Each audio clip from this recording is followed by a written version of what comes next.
Okay, so ladies and gentlemen, so remember I was telling you that some of our speakers are hesitant to speak because they didn't think, yeah, hey, I'm not a professional speaker, don't have experience, and my story may not matter that much. Well, okay, this is an example.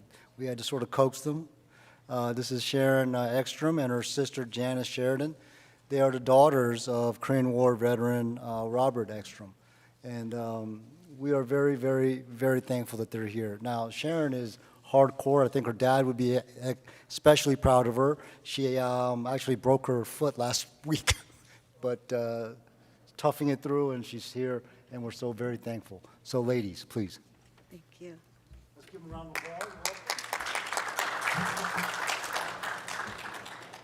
So, can you hear me? Yes. Okay. I want to say thank you to Steve and Erlene for inviting us. So, like so many veterans, my father didn't talk much about the war, the memories. I'm going to cry. The memories were too painful. He tried to suppress them. He once said that he didn't want to talk about it as he didn't want to glorify war. Well, he was most likely correct, but it has left us with many questions. My sister and I have done a lot of digging and reading, and I happened to rummage through his military box. Dad was assigned to Howe Company, 3rd Battalion, 1st Marine Division as a radio operator. He went on board the USNS Buckner, headed for Kobe, Japan, for training. His division received orders for the Incheon landing. They landed on Blue Beach, September 15th, first wave, with little resistance, thanks to the Navy. Climbing down the ropes from the LST into the, I don't know what you call them, those smaller boats that went ashore, was challenging, carrying a 40-pound radio on his back and all his gear. In the morning, they headed for Kimpo and Seoul. At one point, they were walking through rice paddies. He was following Captain Corley when Dad noticed bubbles pinging around his feet. Captain Corley turned around and said, "Extrom, back up. You're drawing too much fire." Dad said, "It hit me then. I was a target with carrying that radio. I'm thankful the enemy sniper was a poor shot." And I'm going to read a couple letters that he wrote home. So September 22nd, 1950, all is fine and well with me. I could stand a shave, a bath, a haircut, but otherwise I'm healthy and fit. You know the story by now. I would appreciate some clippings on the invasion. We were about a mile outside of Seoul and moving fast, not giving the foe time to think. We hit them hard and fast that they've been on the run and don't have time to stop. Actually, it's been easy going, not too much resistance. This thing ought to be over with soon. September 28, 1950, we are now 3/4 of Seoul secured. Our regiment had the privilege and hard task of going through the heart of Seoul. Resistance was heavy. September 25th almost spelled doom for the company I'm with. We made a big push the 24th with our flank companies who were pinned down by the enemy. Only our H company could advance. We lost communications with everybody and got lost behind enemy lines and emplacements. For 16 hours straight, we were seeing heavy fire from every side. Believe me, we prayed, and someone else must have been praying hard too, for with God's will did we finally gain communication back and fought our way out of the trap and back to our lines. Another letter home dated September 30th. Just finished washing my hair in a well.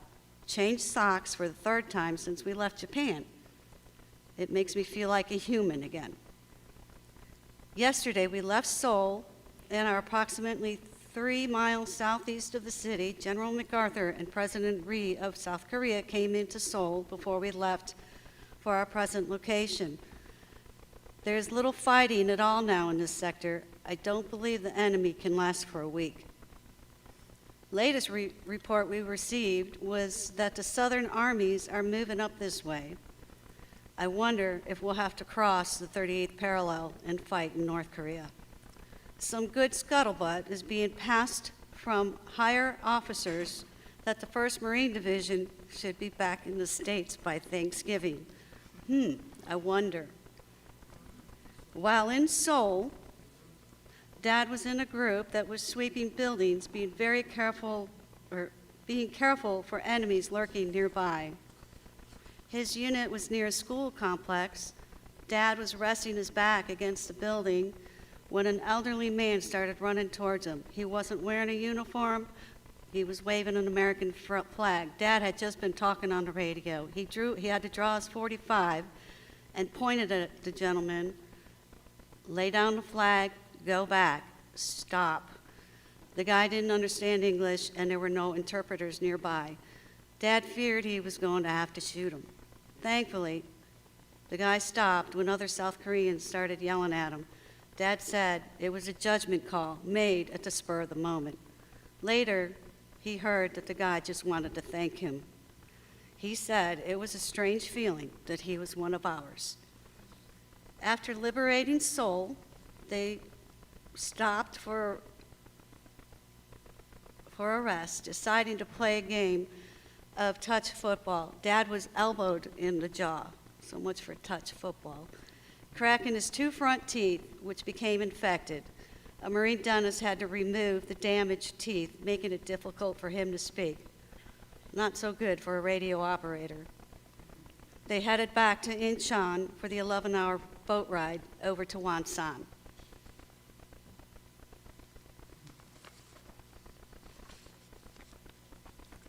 War. We live it, teach it, learn it, breathe it. We eat it, we hate it. We spit it out. We love it. It crawls beneath our skin and shrieks our name. Through the voiceless air, war reaches down, seeping into our veins and throating our throats, and it smiles.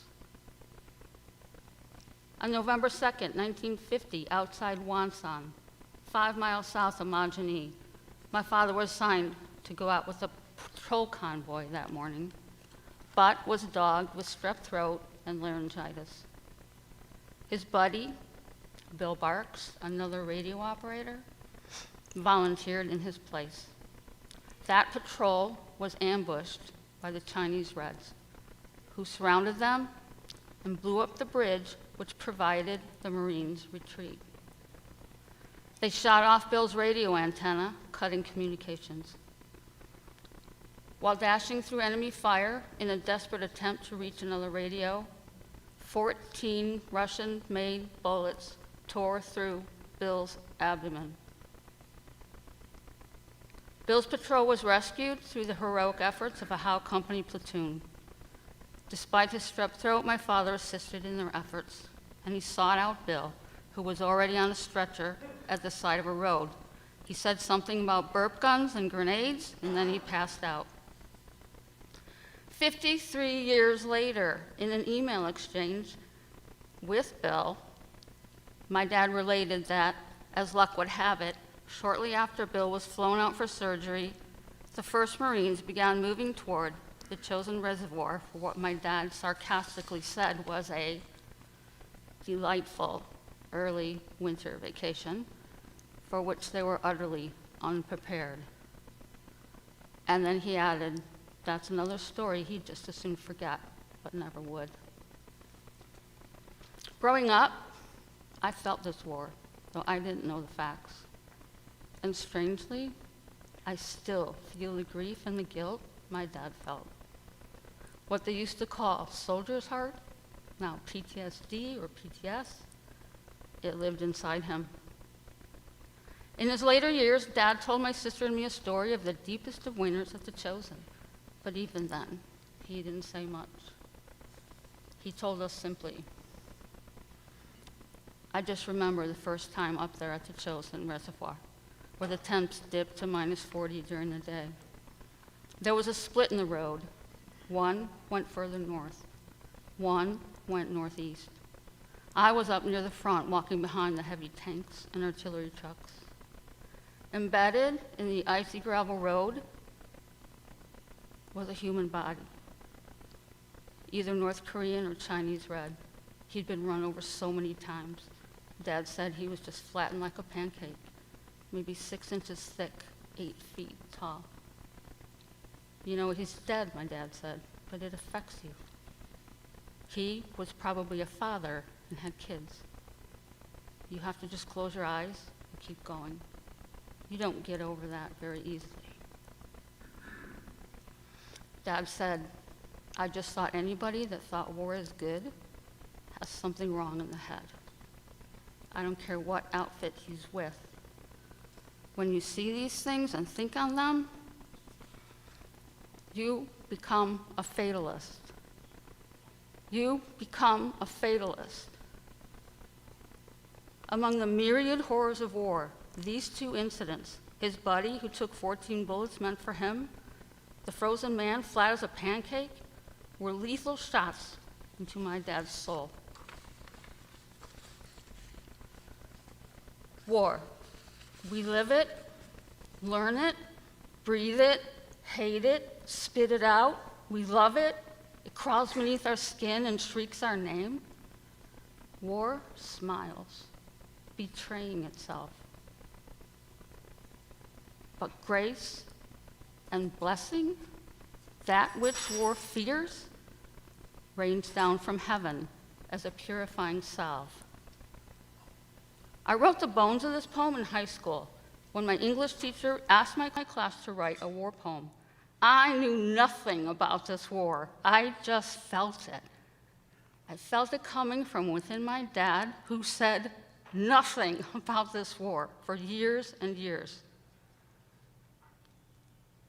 Eventually, after my father returned from Korea, a compassionate God with a loving touch reached down, and like a hymn, he began to soothe my father's tortured heart.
Thank you for this opportunity.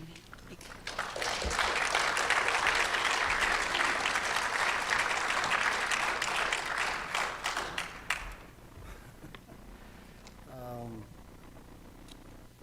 Really amazing. Thank you. I know it's not easy to talk about something that's so personal, so thank you for sharing that with us. If you don't mind, would you be okay taking some questions? Try. Okay. So, anyone with any questions? I've got a couple. Okay, sir, please. Mike. Oh, okay. All right, I'll speak loud. No, it's just that people can't hear. It's okay.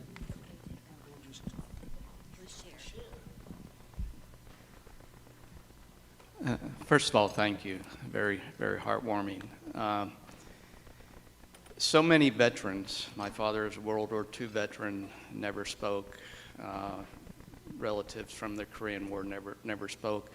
Was there a way that you were able to elicit some of these stories from your father? Well, you know, he was really, really reticent. Can you hear me?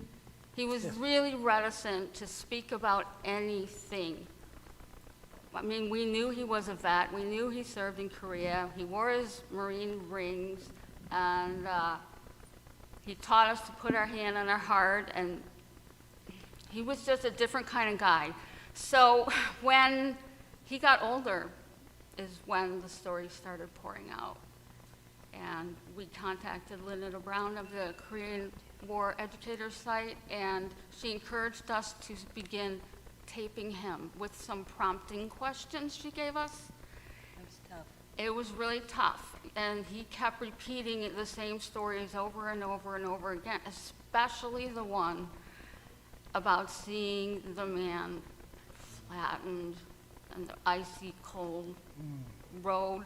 It affected him tremendously because he saw then the humanity. You know, these weren't just robots. These were people just like him. And it came from a large family, and so it really affected him. He had to detach somehow, and it probably worked for a time, but it didn't work any longer when he got older. It started surfacing, even though it was always inside him. So can you hear me? When we were asking him these questions for the Korean War educator site, I noticed during his sleep or napping times how much more he got agitated, or he would be reaching for the ground or yelling for help. You know, it was hard to watch. I have so many videos and so many audios from him, and there's times where you would find him crying in his sleep. It was hard to watch. Can't imagine. Okay. Thank you, ma'am. Ma'am? Hi, I'm Nami Park. As I think you all know me as General Peck's daughter. I am also a Korean War veteran's child. And as you mentioned, my father really never spoke much about the war. But when I asked, he would answer me sincerely and honestly. And what I want to say, I think, here is that I know what struggle you go through and what the Korea benefited from your dad and Korea and U.S. military presence in Korea during the war. And I just wanted to thank you. Thank you.